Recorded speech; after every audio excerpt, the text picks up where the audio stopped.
हाँ, तो हम बात कर रहे हैं रिडम्पशन और डिबेंचर्स की। रिडम्पशन और डिबेंचर्स का मतलब क्या होता है? जैसे प्रेफरेंस शेयर्स होते हैं ना, अगर हमने प्रेफरेंस शेयर्स इशू करा, अब फिर उनको हम क्या कर रहे हैं, बाद में रिडीम कर रहे हैं, यानी कि उनको पैसा वापस लौटा रहे हैं और उनसे पैसा ले रहे हैं, उनसे शेयर्स वापस ले रहे हैं। ऐसे ही सेम कॉन्सेप्ट हमारा चलता है रिडम्पशन और डिबेंचर्स का, कि मैंने पहले कोई डिबेंचर्स को इशू करा होगा, अब मैं उन डिबेंचर्स को रिडीम कर रहा हूँ, यानी कि उन डिबेंचर्स वालों को पैसा वापस कर रहा हूँ और उनसे डिबेंचर्स ले लेता हूँ। तो डिबेंचर्स क्या होता है? एक टाइप से लोन होता है। डिबेंचर का जो केस चलता है वो लोन की तरह चलता है। प्रेफरेंस शेयर्स क्या होता है? ओनर का पैसा। तो प्रेफरेंस शेयर ओनर का पैसा होता है, पर डिबेंचर लोन होता है। तो अगर मान लो तुमने मेरी कंपनी के डिबेंचर्स लिए, तुमने मेरी कंपनी के डिबेंचर्स खरीदे, मैंने तुम्हें डिबेंचर इशू करे, अब तुमसे मैं रिडम्पशन के टाइम पे तुमसे डिबेंचर्स वापस ले लूंगा और तुम्हें तुम्हारा पैसा पैसा वापस लौटा दूंगा, मेरा लोन खत्म हो जाएगा। तो जैसे प्रेफरेंस शेयर के केस में होता है, प्रेफरेंस शेयर में जितने हम रिडीम करते हैं उतना अमाउंट हमें सीआरआर में ट्रांसफर करना होता है। बट यहाँ पर ऐसा कोई कॉन्सेप्ट नहीं चलता। क्यों? क्योंकि डिबेंचर रिडीम कर रहे हो। डिबेंचर रिडीम करने का मतलब क्या हुआ कि यहाँ पर हम कोई पैसा बेसिकली कैपिटल कम नहीं कर रहे। कैपिटल नहीं है, वो लोन है। तो लोन का ट्रीटमेंट लोन है, इसीलिए कैपिटल रिजर्व में डालने की जरूरत नहीं है पैसे को। देखो क्या कहता है, रिडम्पशन और debentures, the main focus of this chapter company is under this section is on source of redemption of debentures और method of redemption of debentures, यानी कि पैसा आएगा कहां से, यानी कि अगर मैं डिबेंचर्स को रिडीम करना चाह रहा हूं तो कहां से करूंगा, और उसके बाद मेरा मेथड क्या होगा, मेरे मेथड्स क्या क्या होंगे, लाइक कि मैं कहां कहां पर पैसा किस किस तरीके से रिडीम कर सकता हूं, किस किस तरीके से कर सकता हूं, मतलब क्या। देखो रिडीम करने के क्या तरीके होते हैं। पहला तरीका हो सकता है कि जो मुझे रिडेम्पशन करना है, मतलब तुम्हें पैसा वापस देना है, तुम्हें मैं इंस्टॉलमेंट में पैसा वापस देना शुरू कर दूं। मैं तुमसे बोलूं कि भाई थोड़े थोड़े करके पैसे मुझसे ले लेना, या फिर मैं तुम्हें सारा का सारा पैसा एक ही साथ वापस कर दूं, जिसको लमसम बोला जाता है। लमसम हो गया। या फिर इसके अलावा मैं तुमसे एक सिंकिंग फंड की बात कर रहा था, अभी जैसे हमने टीवीएम में देखा था सिंकिंग फंड, तो ऐसे ही ना डिबेंचर्स के लिए सबसे ज्यादा सिंकिंग फंड यूज होता है। तो मुझे अगर तुम्हें पैसा लौटाना है तो मैं क्या करूंगा, सिंकिंग फंड क्रिएट करना शुरू कर दूंगा। तो इस तरीके से कुछ कुछ हमारे मेथड्स है, वो मेथड्स हमें उस तरीके से हमें सोल्व करने होते हैं। ठीक। हाँ, अपने पास फंड बना के रखेंगे, जो पैसा मतलब बैंक वगैरह में डिपॉजिट करके रखेंगे। तो क्या कहता है, source of redemption of debentures or method of redemption of debentures, as far as source is concerned, the companies have will have to create a specific fund called debenture redemption reserve या फिर sinking fund। तो source की बात करें तो एक sinking fund बनाएंगे। लेकिन अगर मेथड्स की बात करें तो हमारे पास चार मेथड है। कौन कौन से चार मेथड है? पहला लमसम, यानी कि मैंने तुम्हें एक ही साथ पैसा दिया और तुमसे सारे डिबेंचर्स ले लिए, तो लमसम हो गया। दूसरा ड्रॉइंग ऑफ लोड्स, यानी कि इंस्टॉलमेंट की बात कर रहे हैं, मैं तुम्हें कुछ कुछ पैसे देता रहूंगा इंस्टॉलमेंट बेसिस पे, तो थोड़ी थोड़ी इंस्टॉलमेंट तुम्हें पे करता रहूंगा, तो वो हो गया। तीसरा कन्वर्जन, मतलब मैंने अपने डिबेंचर्स को, मतलब मैंने तुम्हें डिबेंचर्स इशू करे हुए थे, अब मैं तुम्हें उन डिबेंचर्स के बदले में इक्विटी शेयर दे रहा हूँ या प्रेफरेंस शेयर दे रहा हूँ, कन्वर्ट कन्वर्ट कर दिया, कन्वर्जन कर दिया। और last purchasing of on debentures from open market और बायबैक, यानी कि मैं अपने ही डिबेंचर्स ऑन ओपन मार्केट से या लोकल मार्केट से, यानी कि मार्केट में गया मैं और मैंने अपने ही डिबेंचर परचेज कर लिए। वहां पर मार्केट में ट्रेड तो हो ही रहे थे, तो मैंने अपने ही डिबेंचर्स क्या कर लिया, खरीद के अपने पास रख लिया, तो मेरे ही डिबेंचर अब मेरे पास और मैंने पैसा लौटा दिया। ठीक। तो ये चार कॉन्सेप्ट्स है इसमें। एक परचेजिंग ऑफ ऑन डिवेंचर्स वाला इंपॉर्टेंट है, एक हमारा सिंकिंग फंड वाला इंपॉर्टेंट है। ज्यादातर क्वेश्चन इन्हीं दो से आते हैं। ठीक। तो देखो purchase of debentures from on open market और बायबैक, इसमें क्या आता है, कहते हैं this is one of the most popular method for redemption of debentures and under this method a company will purchase its own debentures either for cancellation और for investment purpose.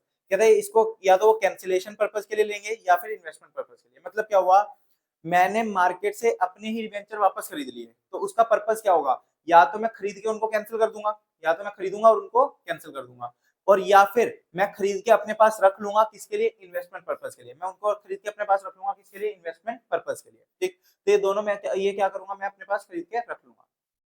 ठीक। फिर उसके बाद क्या कहता है, debentures can be purchased x interest that is excluding interest and come interest that is cumulative interest, मतलब including interest. इसका मतलब क्या हुआ, मान लो तुमसे मैंने डिबेंचर खरीदा, अब डिबेंचर पे ना इंटरेस्ट मिलता है। डिबेंचर पे क्या मिलता है, इंटरेस्ट। मान लो कंपनी ने तुम्हें इंटरेस्ट दिया था 31 मार्च को, मैंने तुमसे डिबेंचर खरीदा 1 मई को। ठीक। तो यानी कि 31 मार्च को तुम्हें इंटरेस्ट मिला, लेकिन अब डिबेंचर किसके पास है, मेरे पास, तो अगला इंटरेस्ट किसको मिलेगा, मुझे मिलेगा। लेकिन मैंने तुमसे कब खरीदा, 1 मई को, तो 1 मई को अगर मैं तुमसे खरीद रहा हूं, तो यानी कि अप्रैल में डिबेंचर किसके पास है, तुम्हारे पास, तो उस अप्रैल मंथ का इंटरेस्ट किसको मिलना चाहिए, तुम्हें मिलना चाहिए। तो तुम मुझे बोलोगे कि अप्रैल मंथ के इंटरेस्ट के पैसे भी मुझे दो, तुम बोलोगे कि अप्रैल मंथ के पैसे भी हमें दे दो, क्योंकि हमारे पास अप्रैल मंथ में डिबेंचर्स थे। आपके पास डिबेंचर कब से आया था, मई से, तो आपको इंटरेस्ट कब से मिलना चाहिए, मई से मिलना चाहिए। ठीक। तो इस केस में अप्रैल मंथ से जब डिवेंचर्स मिलेंगे तो उस केस में क्या ट्रीटमेंट होगा, अप्रैल मंथ के उसका इंटरेस्ट का, अगर मान लो मैंने तुमसे 100 रुपए का डिवेंचर 110 रुपए में खरीदा और मैंने तुम्हें बोल दिया कि 110 रुपए पकड़ो, इसी में अप्रैल का इंटरेस्ट आ गया, 110 रुपए दे रहा हूँ, यही सब कुछ है, इसमें अप्रैल का इंटरेस्ट भी है, इसमें डिवेंचर के पैसे भी है, सब कुछ है।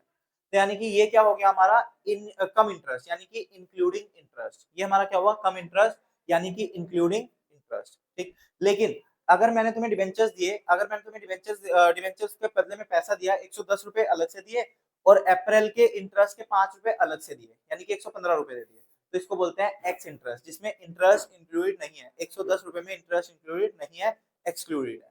ठीक, तो ये होता है एक्स इंटरेस्ट और कम इंटरेस्ट, बाकी इसका ज्यादा खास रोल है नहीं।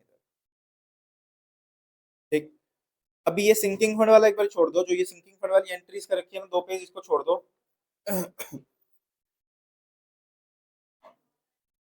जहां पर ये पेज नंबर 8 है ना, जहां एग्जांपल 1 और 2 से शुरू हो रहा है, यहाँ पर आ जाओ।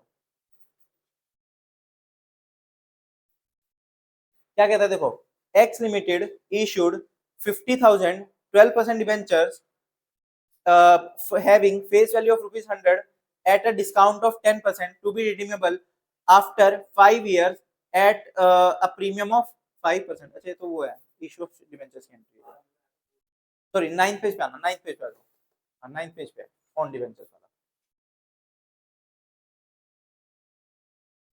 9th पेज पे आ जाओ, ऑन डिबेंचर्स वाला क्या कहता है, purchase of on debentures from the open market, क्या कहता है, X Limited issued 1,000 12% debentures, face value 100 rupees 100 each on 1st January 2017.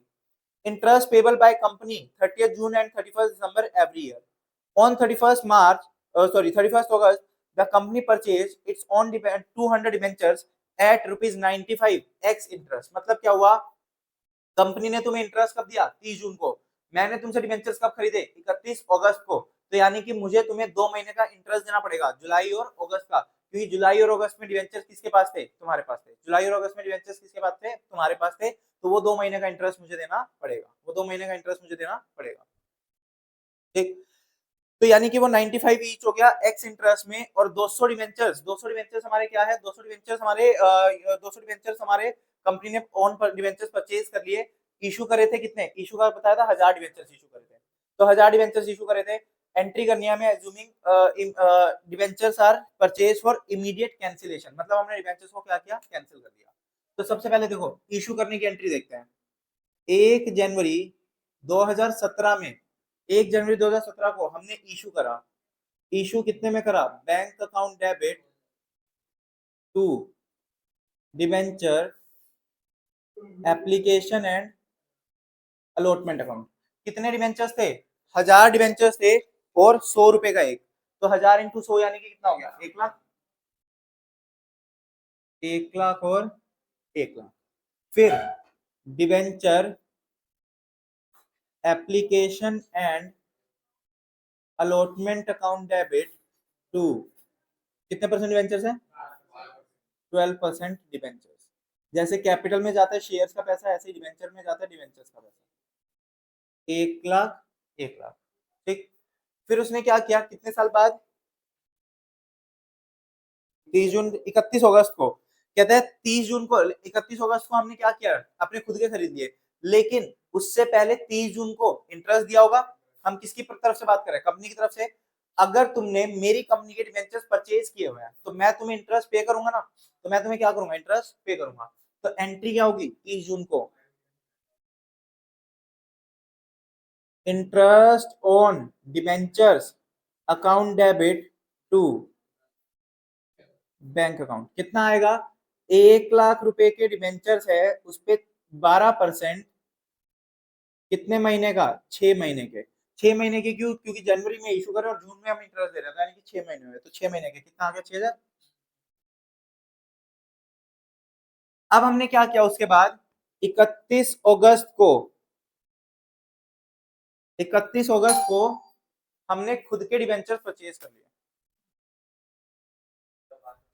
नहीं नहीं वो वाला,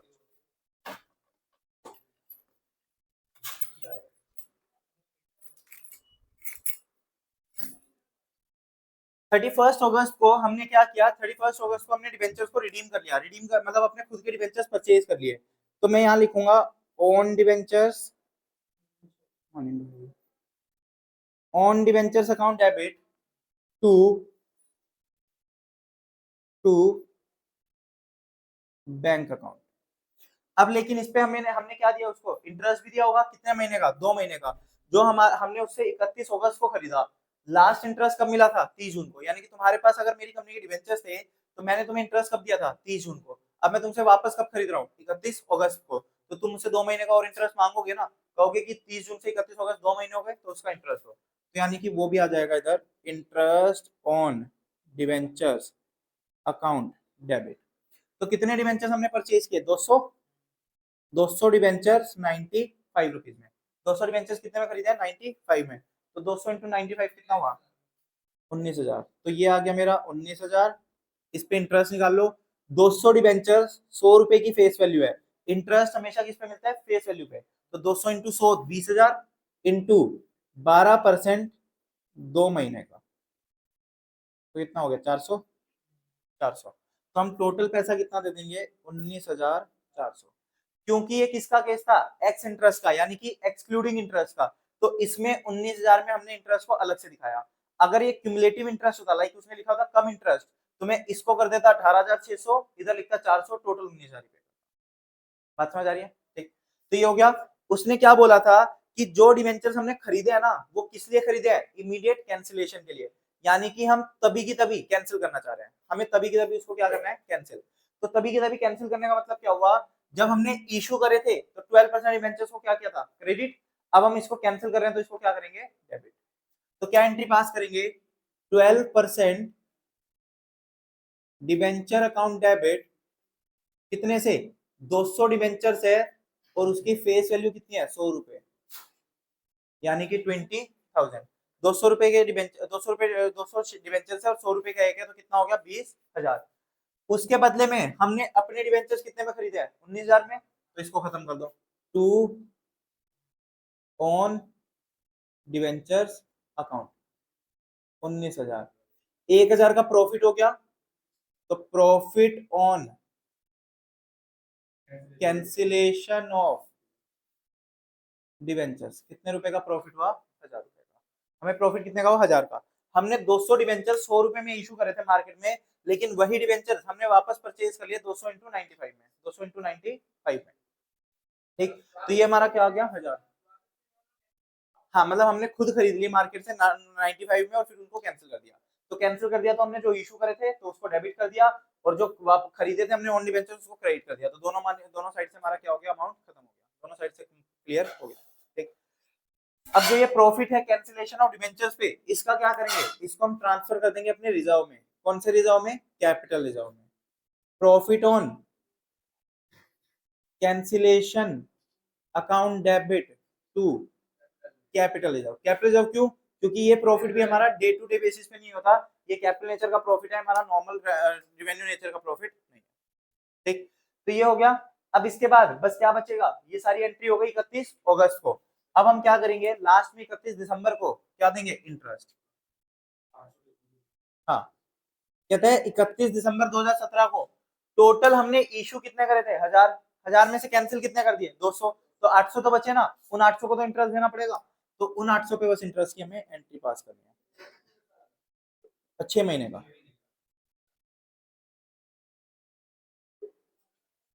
कितना आ जाएगा, 80,000 पे इंटू 12% 6/12, कितना आया,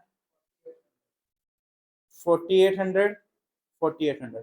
तो पूरे साल का जितना भी इंटरेस्ट है उसको P&L से राइट ऑफ कर दो।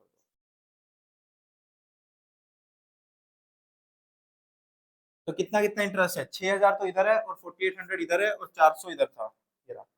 400, 4,800 प्लस 400, 5,200, 11,200, 11,200, 11,200। देख लो एक बार, कुछ डाउट है तो। ऑन डिवेंचर वाली क्या थी कि हमने खुद के डिवेंचर खरीदे। अगर तुम किसी भी डिवेंचर में इन्वेस्टमेंट करते हो तो एंट्री क्या पास करोगे, investment account debit to bank. यहाँ पर इन्वेस्टमेंट की जगह हम क्या लिखेंगे, ऑन डिवेंचर्स, क्यों, क्योंकि हमारे खुद के डिवेंचर है, ठीक। तो हमारा ऑन डिवेंचर आ गया। क्वेश्चन ने बोला था एक्स इंटरेस्ट है, एक्स इंटरेस्ट है तो यानी कि इंटरेस्ट का अमाउंट अलग से निकलेगा, तो इंटरेस्ट का अमाउंट अलग से निकाला, आईओडी अकाउंट डेबिट 400 रुपये हो गया। लेकिन अगर कम डिबेंचर्स होता, कम इंटरेस्ट होता, तो मैं इसमें से 400 हटा देता, लाइक इसको 18,600 दिखाता, इधर 400 दिखा के 19,000 कर देता। ठीक, तो ओन डिबेंचर खरीदे 19,000 में। हाँ, क्योंकि मैं ये मानता कि जो मैंने 19,000 रुपए पे करे ना, उसमें से 400 तो इंटरेस्ट के पे करे हैं और बाकी बचे 18,600 मैंने डिबेंचर्स के पे। इंटरेस्ट को तो शो करना ही करना। ठीक, तो ये हो गया 19,000, 19 और 400 उस पे इंटरेस्ट आ गया, पेमेंट कितनी करी 19,400। फिर जब कैंसिल करेंगे तो मैंने इशू करते टाइम फेस वैल्यू पे इशू करे थे, तो यानी कि फेस वैल्यू पे ही डेबिट कर दो वापस। कौन डिवेंचर इधर डेबिट करे थे और यही डिवेंचर्स है, तो इन्हीं को वापस क्या कर दो, क्रेडिट कर दो, जो डिफरेंस आएगा वो प्रॉफिट या लॉस में। ठीक, इसी के नीचे देखो लिखा हुआ है, if the own debentures are purchased cum interest on 31 August 2017 the following entry should be passed. कहता है अगर कम इंटरेस्ट होता तो ये 400 रुपए जो है ना वो इंटरेस्ट के वो 19,000 में से माइनस हो जाते। तो क्या लिखा है हमने, on debenture 18,600, interest on debenture 400, bank से कितना गया 19,000। तो इसमें अब मेरा फायदा कितना होता, 12% डिवेंचर्स आते 20,000 के, ऑन डिवेंचर्स कितने के थे 18,600 के, यानी कि 1,400 रुपए का मेरा क्या हो जाता, प्रॉफिट हो जाता। अब मेरा प्रॉफिट कितने का हो रहा है, 1,400 रुपए, मतलब उसी 19,000 में इंटरेस्ट का अमाउंट इंक्लूडेड है। यहाँ पर तो हमने 19,000 के अलावा 400 लिखे थे ना, कम इंटरेस्ट का मतलब है जो 19,000 दे रहा हूँ ना उसी में इंटरेस्ट का अमाउंट इंक्लूडेड है, लमसम एक तरीके से। हाँ, इंटरेस्ट एक्स्ट्रा देना पड़ता है, ज्यादा देना पड़ता है।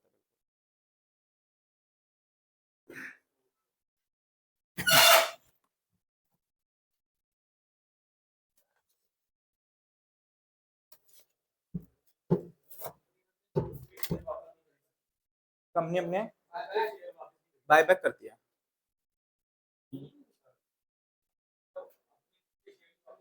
हाँ हाँ, बायबैक चलता है, बिल्कुल चलता है। कंपनी के पास ज्यादा पैसा है तो जैसे रिडम्पशन होता है प्रेफरेंस शेयर्स का, वैसे इक्विटी शेयर्स का बायबैक होता है और वो अलाउड है, बिल्कुल अलाउड है। बट एक लिमिट होती है उसमें 25% की, आप उससे ज्यादा नहीं खरीद सकते। बॉन्ड तो आपको एक फिक्स रेट ऑफ इंटरेस्ट देता है, बॉन्ड से आपको ओनरशिप नहीं मिलती, शेयर से आपको ओनरशिप मिलती है।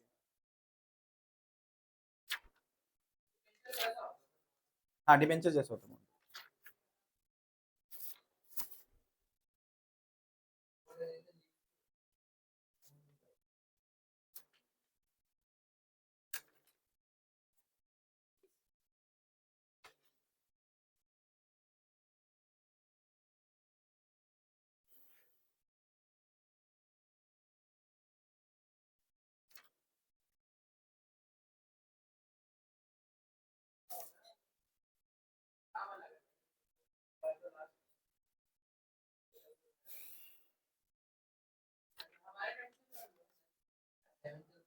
नहीं नहीं, दो अटेम्प्ट हो चुके इसके।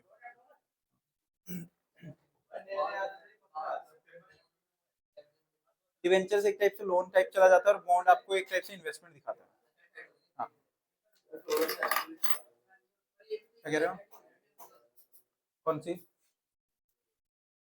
ये वाली यही थी कि हमने जब इशू करा था तो इशू करते टाइम 12% डिवेंचर्स क्रेडिट किया था। अब मैं इसको कैंसिल कर रहा हूँ तो कैंसिल करते टाइम ये डेबिट हो गया, इसके बदले में हमने खुद के डिवेंचर्स खरीदे हुए, ये यहाँ पर डेबिट है, तो इसको कैंसिल करेंगे तो क्रेडिट हो गया, डिफरेंस दोनों का प्रॉफिट में चला गया। फिर यही प्रॉफिट हमने सीआरआर में ट्रांसफर, कैपिटल रिजर्व में ट्रांसफर कर दिया, तो बस यही चल। याद नहीं है, नॉर्मल अंडरस्टैंडिंग पे भी चल जाएगी। वो है कि टेक्स्ट में ने क्या किसी में मैंने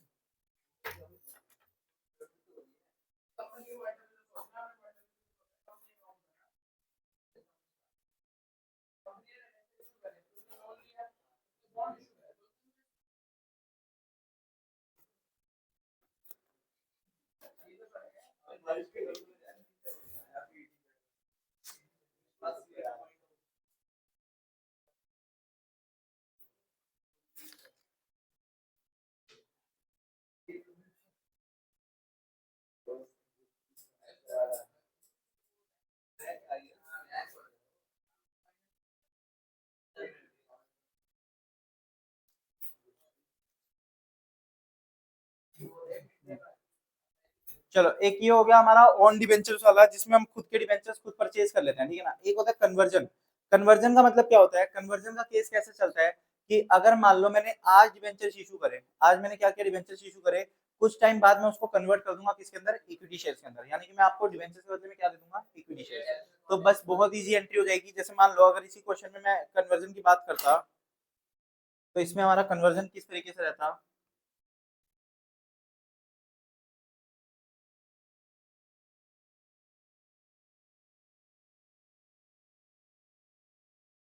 मान लो क्वेश्चन ना ऐसे लिखेगा कि हमने कन्वर्ट किया एक डिबेंचर को 8 इक्विटी शेयर्स दे दिए, और कितने रुपए का एक शेयर, 10 रुपए का एक शेयर।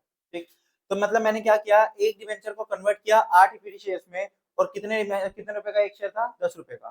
तो यानी कि कितने डिबेंचर्स थे मेरे पास, 1000 डिबेंचर्स थे, 1000 डिबेंचर्स को मैंने 8 इक्विटी शेयर दिए, यानी कि कितने दिए, 8000 इक्विटी शेयर, और 10 रुपए का एक, तो कितने हुए, 20000, सॉरी 80,000, 80,000 दिए, तो 1 लाख के बदले में 80,000 दिए, 20,000 का मेरा क्या हो गया, फायदा हो गया। तो उसको भी ऐसे ही शो करेंगे। तो उसमें जनरल एंट्री क्या हो जाएगी, यहाँ पर डिवेंचर कैंसिल करेंगे, क्योंकि इनके बदले में तो हमने इक्विटी शेयर दे दिए, तो डिवेंचर कैंसिल कर दो, 12% debenture account debit to equity share capital account, और to profit on conversion, profit on conversion या कैंसिलेशन कुछ भी लिखो, कोई दिक्कत नहीं है। ये 1 लाख हो गया, हाँ वही वही सेम कन्वर्जन है।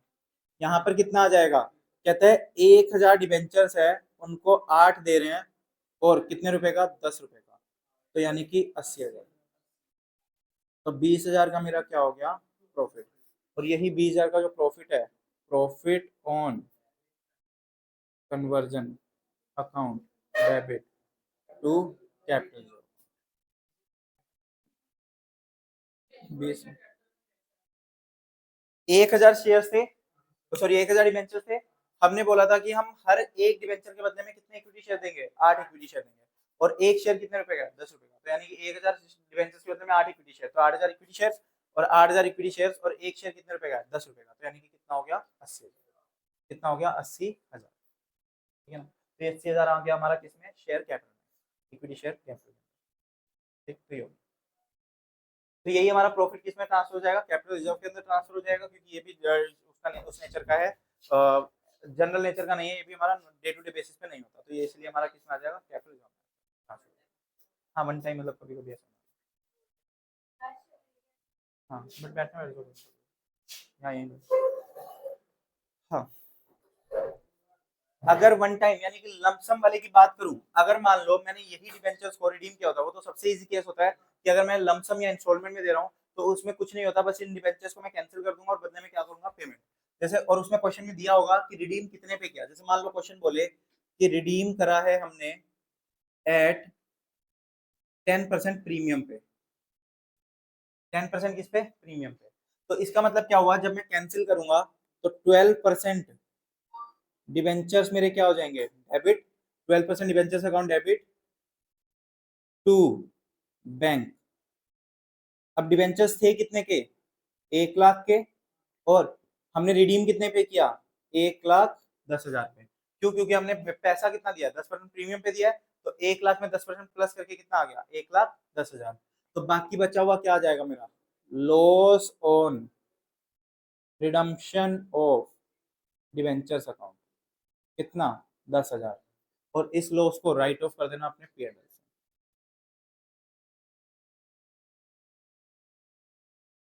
Loss on redemption of debentures account कितना, हाँ प्रॉफिट में उसमें चला जाएगा, लॉस यहाँ पर आ जाएगा, ठीक। तो ये होता है लमसम। इंस्टॉलमेंट की बात करूं, इंस्टॉलमेंट में कुछ नहीं है, बस यहाँ पर बैंक की जगह मैं क्या दिखा दूंगा, डिबेंचर्स पेबल दिखा दूंगा, और उस डिबेंचर्स पेबल को या फिर लोन को दिखा दूंगा, लोन टाइप दिखा दूंगा, और उसको हर महीने हर साल क्या क्या कुछ ना कुछ अमाउंट पे करते रहेंगे, debenture payable to bank, debenture payable to bank. But generally ना ये आता ना ये आता, सिर्फ और सिर्फ या तो आएगा ऑन डिबेंचर्स, या फिर एक आएगा सिंकिंग फंड, और सबसे ज्यादा चांसेस किसके होते हैं, सिंकिंग फंड के होते हैं। इसके अलावा ये ना ये कॉन्सेप्ट पूछते हैं कि इक्विटी शेयर में कन्वर्ट करने का, इसमें ज्यादा से ज्यादा ना एक टाइप का क्वेश्चन आ जाता है निकालना, एक बारी मॉड्यूल है तो एक बारी एक निकाल लो कोई एक बंदा। पेज नंबर है 11.194, 11.194। कन्वर्जन में अगर आएगा तो इस तरीके से बस कैलकुलेशन करवाना पूछेगा, एंट्री वगैरह ज्यादा नहीं पूछता। 194। क्या कह रहे हो? हाँ, यहाँ पर अगर 10 की जगह पे 12 का दे देता शेयर तो यानी कि 1,20,000 हो जाते, तो उसको फिर लॉस हो जाता ऊपर। तो बात तो वही है, कैसे भी कर सकते हैं। देखो उस पे इलस्ट्रेशन नंबर 3 दिख रहा होगा। क्या कहता है, XYZ limited has issued 1000 12% convertible debentures rupees 100 each redeemable after a period of 5 years. कहता है 5 साल का 5 साल के बाद रिडीमेबल थे। 100 रुपए का एक डिवेंचर है और redeemable after a period of 5 years. Assuming to the according to the terms and condition of the issue these debentures were redeemable at a premium of 5%। तो यानी कि 1 लाख डिवेंचर से 5 साल बाद रिडीम कर रहे हैं, वो भी कितने पे, 5% प्रीमियम पे। The debenture holders also had the option at the time of redemption to convert 20% of their holding into the equity shares of rupees 10 each at a price of 20 rupees per share and balance in cash। कहता है कि उनके पास ना एक option है कि वो अपना 20% तो किसमें कन्वर्ट करा ले, कैश में, और बाकी बाकी के बदले में वो सॉरी 20% को कन्वर्ट करा ले इक्विटी शेयर्स में और बाकी के बदले में कैश ले ले। ठीक। कहता है debenture holders amounting rupees 20,000 opted to get their debentures converted into the equity shares as per the terms of issue। कहते हैं कि डिबेंचर होल्डर्स कितने के, 20,000 के, उन्होंने क्या ऑप्शन लिया, कहते हैं कि वो इक्विटी शेयर को इक्विटी शेयर्स में कन्वर्ट करा लेंगे और you are required to calculate the number of shares issued and cash paid for redemption of 20% 20,000 debenture holders. तो देखो अब उसने क्या बोला कि हमने हमने ना डिवेंचर्स इशू करे थे, 1,000 डिवेंचर्स इशू करे थे जो कि 100 रुपए का एक था। उसके बदले में हम क्या बोल रहे हैं कि आप चाहो तो 20% तो इक्विटी शेयर ले लो, बाकी का कैश लेना। तो जो टोटल 20,000 रुपए के डिवेंचर्स थे ना, उन्होंने क्या किया, उन्होंने इस ऑप्शन को एक्सरसाइज कर लिया। उन्होंने क्या बोला कि हाँ ठीक है, हम पहले इक्विटी शेयर लेंगे और फिर कैश लेंगे। देखो मतलब क्या हुआ, क्या बोला उसने कि 20,000 रुपीज के डिवेंचर्स ऐसे हैं जिन्होंने ऑप्शन को एक्सेप्ट कर लिया। तो ऑप्शन को एक्सेप्ट कितना किया, यानी कि डिवेंचर्स इक्वल्स टू 20,000 डिवेंचर्स है, 100 रुपए का एक, यानी कि 200 डिवेंचर्स ऐसे हैं जो तैयार है किसको किस पे लेने के लिए, कि उनको इक्विटी शेयर दे दो कन्वर्जन में और बचे हुए के लिए क्या दे देना, कैश दे देना। कितने इक्विटी शेयर्स बोले थे उसने, कहते हैं the debenture holders had the option at the time of redemption to convert their 20% holding into equity shares of rupees 10 each at a price of 20 per share and balance in cash। तो यानी कि उनके पास 20% का तो ये option है कि वो इक्विटी शेयर्स में कन्वर्ट करा ले, बाकी बचा वो कैश में ले ले। तो 200 शेयर्स है तो converted to equity shares, 200 debentures का 20% यानी कि 40 डिवेंचर्स ऐसे हैं जिनको हम कन्वर्ट करा सकते हैं किसके अंदर, इक्विटी शेयर्स के अंदर। 400 डिवेंचर 40 डिवेंचर्स ऐसे हैं जिनको हम कन्वर्ट करा सकते हैं इक्विटी शेयर्स के अंदर। और एक डिवेंचर कितने में कर रहा है, कुछ बताया था उसने, 100 रुपए के डिवेंचर थे, 5 रुपए का प्रीमियम, तो यानी कि 105 रुपए हो गया। तो 40 डिवेंचर ऐसे हैं जो कितने के थे, 105 रुपए के, तो कितना हुआ, 4200। तो यानी कि हम इनको 4200 के शेयर्स इशू करेंगे और शेयर्स कितने रुपए का दे रहे हैं हम, 20 रुपए का, तो यानी कि कितना आ गया, 21 या 210। तो हम इनको 210 शेयर्स इशू करेंगे, 210 शेयर्स इशू कर देंगे। ठीक, क्या कह रहे हो, हाँ प्रीमियम इंक्लूड है क्योंकि हमने 105 से मल्टीप्लाई किया है, ठीक है ना, तो 5 से मल्टीप्लाई किया और डिवाइड में कितने शेयर्स किया, 20 रुपए से, तो शेयर का प्रीमियम प्राइस। तो यानी कि जो 40 डिवेंचर हम कन्वर्ट करें इक्विटी शेयर्स में, उन 40 शेयर्स के बदले डिवेंचर्स के बदले में हमें कितने शेयर देने पड़ेंगे, 210 शेयर। बाकी के जो हैं कितने, 160, क्योंकि 200 थे ना टोटल, 200 में से 40 के तो हमने इक्विटी शेयर दे दिए, बाकी कितने बचे, 160। उन 160 को हम क्या देंगे, cash, cash to be paid. कितना देंगे, 160 डिवेंचर्स है और उनको 105 रुपए देने हैं, तो 16,800 हमारा क्या जाएगा, कैश जाएगा। ठीक, तो बस ये दो ही हमारे, ये दो हमारा क्या निकल के आती है, ये दो कैलकुलेशन पूछी है उसने हमसे कि हम कितने डिवेंचर्स इशू करेंगे और कितने के डिवेंचर्स इशू रहेंगे, मतलब कन्वर्ट कितना होगा उनमें शेयर्स में, तो कितने शेयर देंगे और कैश कितना पे करेंगे। तो शेयर जाएंगे 210 और कैश पे करना होगा 16,000। ठीक, तो ज्यादा से ज्यादा कैलकुलेशन मांगता है, इसको कोई ऐसा जनरल एंट्री नहीं मांगता, बट अगर जनरल एंट्री मांगी होती तो हम क्या एंट्री करते हैं, कितने परसेंट डिवेंचर्स है, 12%। तो मैं एंट्री क्या पास करता, 12% डिवेंचर अकाउंट डेबिट, इशू की नहीं कर रहा मैं, डायरेक्ट रिडम्पशन की कर रहा हूँ, ठीक है ना। इशू के टाइम पे तो मैंने डिवेंचर्स को क्रेडिट किया होगा, अब मैं रिडम्पशन की कर रहा हूँ तो यानी कि इसको डेबिट कर दूंगा। प्रीमियम पे रिडीम करना है, तो premium on redemption of debentures account debit to, तो ये कितने के थे, एक 20,000 के कर रहे हैं हम, तो 20,000 आ गया इधर, इसका 5% यानी कि 1,000 आ गया इधर, ठीक। To equity share capital account, कितने शेयर हमने इशू किए थे, 210, और शेयर के आगे कैपिटल के आगे हमेशा क्या आती है, फेस वैल्यू, यानी कि 10 रुपए, तो ये कितना आ गया, 2100। To securities premium reserve account, 210 into 10, ये भी कितना आ गया, 2100, और बाकी बचे हुए के लिए हमने पेमेंट कर दी, यानी कि टू बैंक अकाउंट 16,000। ये हमारी क्या आ जाती, जनरल एंट्री। तो जिस जिसके पास मॉड्यूल है वो इसकी जनरल एंट्री वहां पर मॉड्यूल पे ही कहीं पे लिख लो, आंसर के पास नहीं है तो कोई बात नहीं, इसकी फोटो ले लो या उतार लो एंट्री को।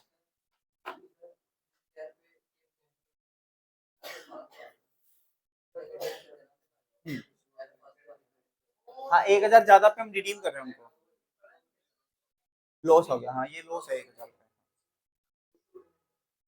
ठीक है। तो इसमें बस एक कॉन्सेप्ट है वो रिडम्पशन सिंकिंग फंड वाला, और नेक्स्ट क्लास में करेंगे इसको, तो वो सिंकिंग फंड और खत्म हो जाएगा तो कंपनी अकाउंट हमारा पूरा खत्म हो जाएगा। अब एक सेकंड मुझे वो बता देना।